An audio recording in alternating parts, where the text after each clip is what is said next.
કેમ છો વિદ્યાર્થી મિત્રો? ધોરણ 6 વિષય સંસ્કૃત. વિદ્યાર્થી મિત્રો, આપણે આપણો જે ત્રીજો પાઠ છે લેખનમ. લેખનમ એટલે લેખન કાર્ય, એ આપણે જોતા હતા, બરાબર છે.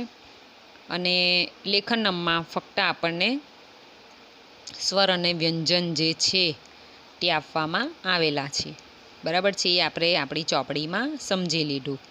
હવે આજે આપણે સ્વાધ્યાય પોથીમાં લખીશું. તો પાઠ 3 છે લેખનમ. લેખનમ એટલે લેખન કાર્ય. હવે જુઓ, અહીં સ્વાધ્યાય પોથીમાં પ્રશ્ન 1, નીચે આપેલા મૂળાક્ષરો ધ્યાનપૂર્વક જુઓ અને દરેક મૂળાક્ષરની નીચે ખાલી જગ્યામાં તે મૂળાક્ષર 2 વાર લખો.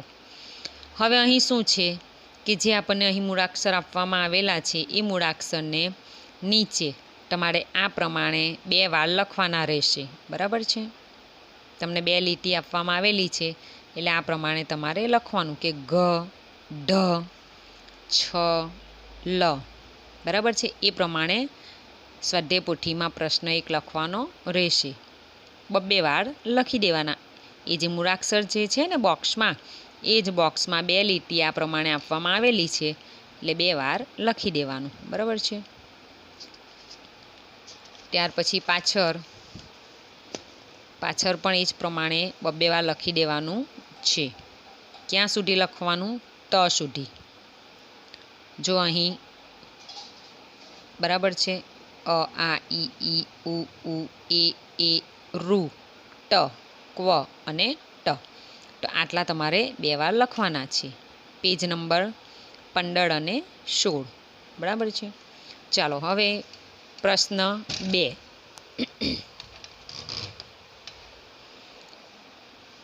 પ્રશ્ન 2 આપણે જોઈએ.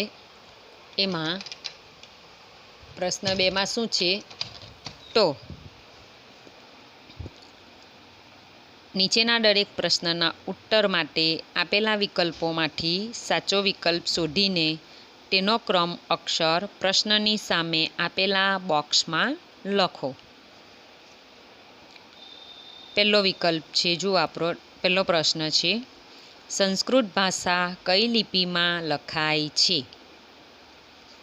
બરાબર છે. સંસ્કૃત ભાષા કઈ લિપિમાં લખાય છે? ઓપ્શન આપેલા છે A, B, C અને D. A નાગરિક, B નાગરી કે દેવનાગરી, C હિન્દી કે D ભારતીય. તો જવાબ શું આવશે? B. શું આવશે? B, બરાબર છે. તો આપણે બોક્સમાં લખીશું B. ત્યાર પછી બીજો પ્રશ્ન, ગુજરાતી ભાષાની લિપિ કઈ લિપિમાંથી આવી છે? દેવનાગરી, નાગરિક, ગ્રામીણ કે હિન્દી?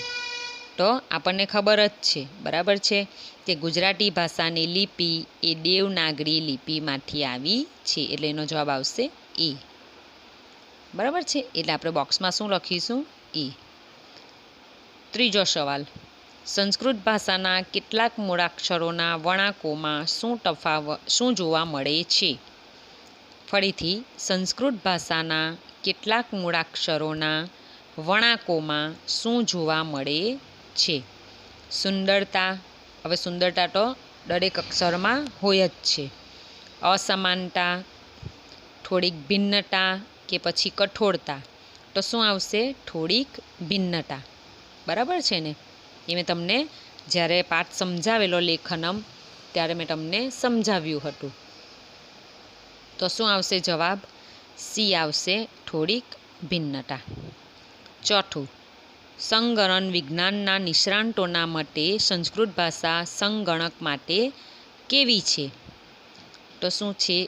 A અયોગ્ય, B અસંગત, C અપૂર્ણ કે D પૂર્ણતઃ યોગ્ય? તો એનો જવાબ આવશે D પૂર્ણતઃ યોગ્ય. સવાલ 5, રામઃ અને દેવઃ શબ્દોમાં મ અને વ પછી આવેલા 2 બિંદુઓને શું કહે છે?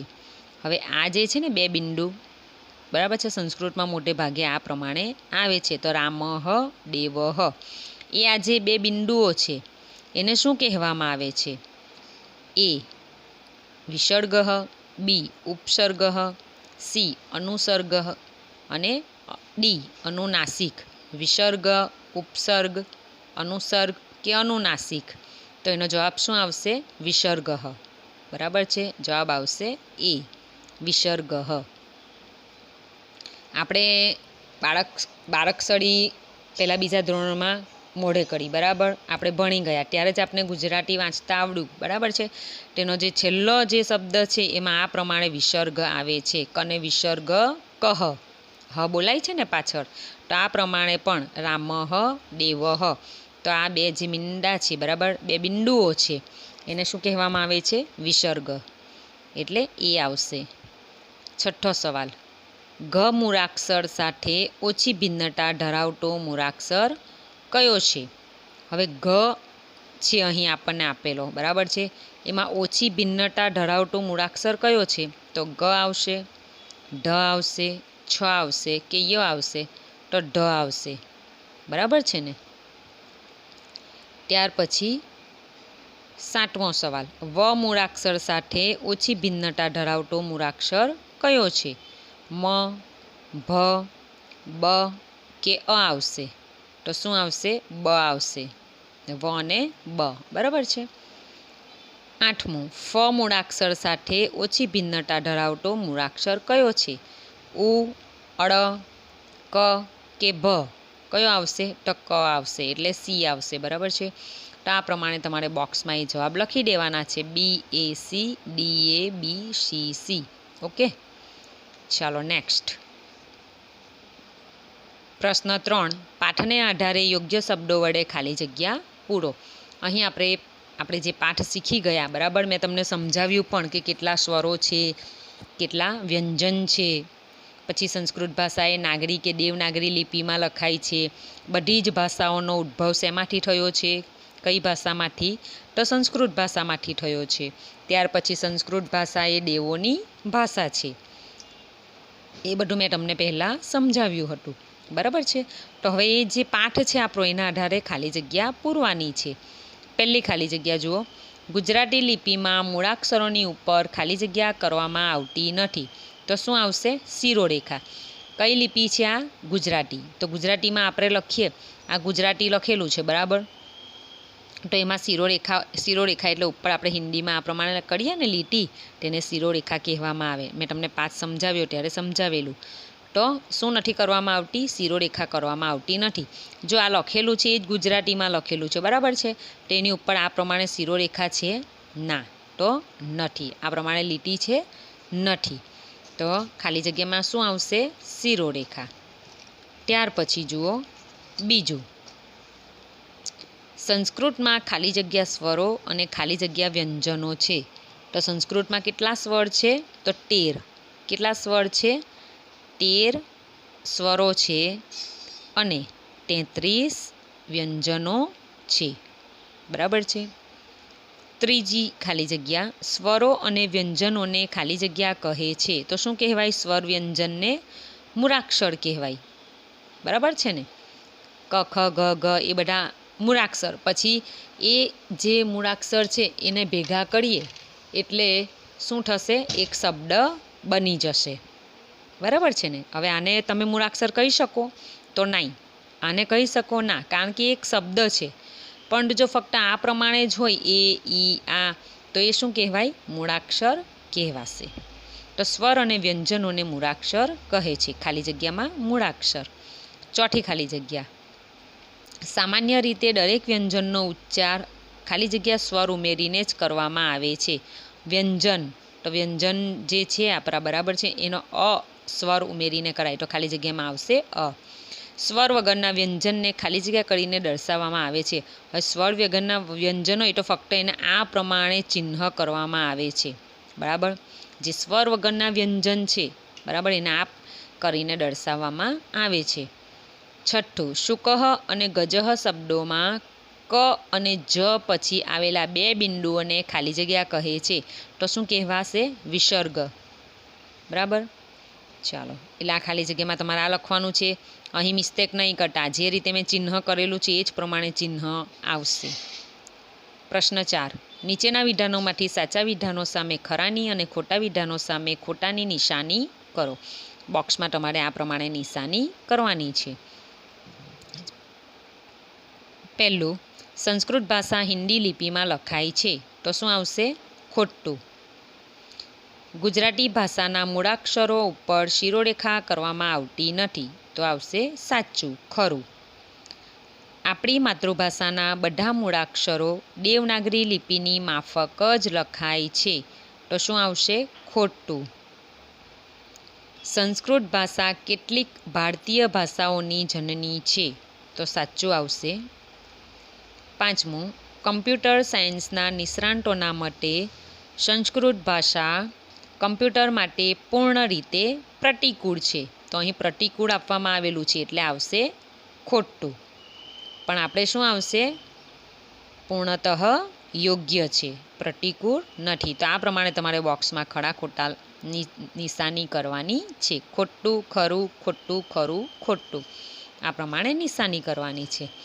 ત્યાર પછી આપણે પાછળ જોશું. પ્રશ્ન 5. નીચેના અવિભાગ અને આ વિભાગના વાક્યાંશોને યોગ્ય રીતે જોડો. અવિભાગ આપવામાં આવેલો છે અને આ વિભાગમાં એના જવાબ આપવામાં આવેલા છે. તો પહેલું છે સંસ્કૃત ભાષા, તો આમાંથી આપણે જવાબ શોધવાનો કે સંસ્કૃત ભાષા તો શું આવશે? દેવનાગરી લિપિમાં લખાય છે. બીજું, ઘણી ખરી ભારતીય ભાષાઓમાં તો શું છે? વિપુલ શબ્દભંડોળ છે. અને ત્રીજું, સંસ્કૃત ભાષાના કેટલાક મૂળાક્ષરોના વળાંકોમાં થોડીક ભિન્નતા દેખાય છે. તો આ પ્રમાણે આખા વાક્ય તમારે લખવાના રહેશે. બરાબર છે? સંસ્કૃત ભાષા દેવનાગરી લિપિમાં લખાય છે, આ પ્રમાણે એનો જવાબ લખવાનો રહેશે. પછી માત્ર આ વિભાગમાંથી પહેલું, બીજું, ત્રીજું કરીને નથી લખી દેવાનું, આ પ્રમાણે જવાબ લખવાનો રહેશે. પ્રશ્ન 6. નીચેના દરેક પ્રશ્નનો ઉત્તર એક વાક્યમાં ગુજરાતીમાં લખો. પહેલો પ્રશ્ન છે, સંસ્કૃત ભાષા કઈ લિપિમાં લખાય છે? તો એનો જવાબ આવશે સંસ્કૃત ભાષા નાગરી કે દેવનાગરી લિપિમાં લખાય છે. નાગરી કે દેવનાગરી. બરાબર. ગયા વર્ષે છોકરાઓ શું કરતા હતા કે નાગરી ક નહીં આવશે, ફક્ત નાગરી કે દેવનાગરી. બરાબર છે? સંસ્કૃત ભાષા નાગરી કે દેવનાગરી લિપિમાં લખાય છે. બીજો સવાલ, ગુજરાતી ભાષાની લિપિ કઈ લિપિમાંથી આવી છે? તો જવાબ આવશે ગુજરાતી ભાષાની લિપિ દેવનાગરી લિપિમાંથી આવી છે. ત્રીજો સવાલ, શિરોરેખાને બાદ કરતા કઈ ભાષાના કેટલાક મૂળાક્ષરો દેવનાગરી લિપિની જેમ લખાય છે? તો એનો જવાબ છે શિરોરેખાને બાદ કરતા ગુજરાતી ભાષા કેટલાક મૂળાક્ષર દેવનાગરી લિપિની જેમ લખાય છે. તો કઈ ભાષા આવશે? તો ગુજરાતી ભાષા. જવાબ આવશે ગુજરાતી. ચોથું, સંસ્કૃત ભાષામાં કેટલા સ્વર અને કેટલા વ્યંજનો છે? તો સંસ્કૃત ભાષામાં 13 સ્વર અને 33 વ્યંજનો છે. પાંચમો સવાલ, શું શીખવાથી આપણી માતૃભાષા અને રાષ્ટ્રભાષા હિન્દીને શું સમૃદ્ધ બનાવી શકાય છે? તો સંસ્કૃત શીખવાથી આપણી માતૃભાષાને અને રાષ્ટ્રભાષા હિન્દીને શું સમૃદ્ધ બનાવી શકાય છે? શું શીખવાથી? તો સંસ્કૃત. જવાબ શું આવશે? સંસ્કૃત. આ તમારે લખવાનું છે. પ્રશ્ન 7. નીચે આપેલા શબ્દોનું અનુલેખન કરો. પિજહ, અહીંયા 2 ટપકા એટલે 2 બિંદુ આવશે એટલે વિસર્ગ આવશે. પિજહ, શૃગાલહ, સંખ્યા, ઔષધમ, નકુલહ, વસ્ત્રમ, શચિકા અને મંડુકહ. આ પ્રમાણે જોઈને એનું લખી દેવાનું છે. ત્યાર પછી છે પ્રશ્ન 8. નીચે આપેલી પંક્તિઓનું અનુલેખન કરી ગુજરાતીમાં ભાષાંતર કરો. હવે આ જે પંક્તિ આપેલી છે, બરાબર, એને પહેલાં તો એને લખવાનું, અનુલેખન કરવાનું. બરાબર છે? એટલે સારા અક્ષરે એને લખવાનું. ત્યાર પછી એનું ગુજરાતીમાં ભાષાંતર કરવાનું. પરીક્ષામાં આ જ્યારે પ્રશ્ન પૂછવામાં આવે છે ત્યારે કેટલાક વિદ્યાર્થીઓ શું કરે છે કે અનુલેખન કરતા નથી અને જોઈ જોઈને લીટી લખતા નથી. આ જે પંક્તિ આપેલી છે એને જોઈને લખતા નથી અને ડાયરેક્ટ ગુજરાતીમાં ભાષાંતર કરી દે છે. એટલે 2 માર્ક્સનું હોય તો 1 માર્ક્સ કટ થઈ જાય. બરાબર છે ને? તો તમારે એવી ભૂલ કરવાની નથી. પહેલાં સૂચના વાંચવાની કે નીચે આપેલી પંક્તિઓનું અનુલેખન કરવાનું, પછી ગુજરાતીમાં ભાષાંતર. તો જુઓ અહીં પહેલું છે, સર્વે ભવન્તુ સુખીનઃ. તો આ પ્રમાણે લખવાનું, સર્વે ભવન્તુ સુખીનઃ. પછી બધા સુખી થાઓ, એનું ભાષાંતર ગુજરાતીમાં. બીજું, સર્વે ભદ્રાણી પશ્યન્તુ. તો સર્વે ભદ્રાણી પશ્યન્તુ, બધા કાઉન્સમાં સર્વ કલ્યાણકારી જોતા થાઓ. ત્રીજું, શારદાએ નમઃ. તો એનું અનુલેખન કરવાનું, શારદાએ નમઃ. શારદા કાઉન્સમાં દેવીને નમસ્કાર, શારદાને નમસ્કાર. શારદા શબ્દ એ કોના માટે વપરાયો છે? સરસ્વતી માતા માટે. ચોથું, વીણા પુસ્તક ધારિણી. તો લખવાનું, વીણા પુસ્તક ધારિણી, વીણા અને પુસ્તક ધારણ કરનારી. પાંચમું, પ્રસન્ના ભવ સર્વદા. અનુલેખન કરવાનું, પ્રસન્ના ભવ સર્વદા, અને એનું ગુજરાતીમાં ભાષાંતર, હંમેશા પ્રસન્ન રહેજે. બરાબર. તે જ પ્રમાણે પ્રશ્ન 9 પણ એ રીતે જ છે. નીચે આપેલા વાક્યોનું અનુલેખન કરી ગુજરાતીમાં ભાષાંતર કરો. પહેલું, એકમ વનમ અસ્તિ. અહીં લખવાનું, એકમ વનમ અસ્તિ. ગુજરાતીમાં ભાષાંતર શું કરીશું? એક જંગલ છે. બીજું, સસકઃ ભીતઃ ભવતિ. તો સસકઃ ભીતઃ ભવતિ, સસલું ડરી જાય છે. સસકઃ એટલે સસલું, ભીતઃ એટલે ડરવું, અને ભવતિ એટલે જાય છે. ત્રીજું, શૃગાલઃ અનુધાવતિ. તો લખવાનું, શૃગાલઃ અનુધાવતિ. તો શિયાળ પાછળ દોડે છે. શિયાળ, શૃગાલઃ એટલે શિયાળ, પાછળ દોડે છે. ચોથું, શશકઃ વૃક્ષ સમીપમ આગચ્છતિ. તો એનું અનુલેખન કરવાનું, શશકઃ વૃક્ષ સમીપમ આગચ્છતિ, અને એનું ગુજરાતીમાં ભાષાંતર, સસલું ઝાડની પાસે આવે છે. શશકઃ એટલે સસલું, વૃક્ષ એટલે ઝાડ અથવા વૃક્ષ, સમીપમ એટલે પાસે, અને આગચ્છતિ એટલે આવે છે. તો સસલું ઝાડની પાસે આવે છે. પાંચમું, શશકઃ પલાયનમ કરોતિ. તો લખવાનું, શશકઃ પલાયનમ કરોતિ, સસલું ભાગી જાય છે. બરાબર છે? શું લખવાનું? સસલું ભાગી જાય છે. તો આ પ્રમાણે તમારે આપણી જે સ્વાધ્યાય પોથી છે સંસ્કૃતની, બરાબર છે, એમાં તમારું લેશન આ રહેશે. તો સ્વાધ્યાય પોથીમાં આ લખવાનું રહેશે. પેજ નંબર 15, 16, પછી આ પ્રશ્ન 2, પ્રશ્ન 3, પ્રશ્ન 4, વિકલ્પો, ખાલી જગ્યા અને ખરા ખોટા. બરાબર છે? ત્યાર પછી પાછળ પ્રશ્ન 5 અ વિભાગને આ વિભાગ સાથે જોડવાનો છે. પ્રશ્ન 6 ગુજરાતીમાં સવાલ જવાબ. પ્રશ્ન 7 અનુલેખન કરો. પ્રશ્ન 8 અનુલેખન કરી ગુજરાતીમાં ભાષાંતર કરો.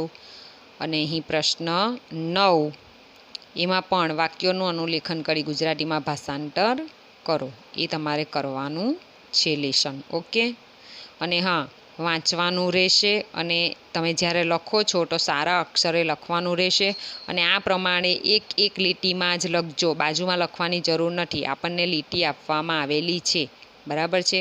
અને સારા અક્ષરે લખવાનું રહેશે. ઓકે? આવતા પીરિયડમાં આપણે આગળ જોઈશું. Thank you.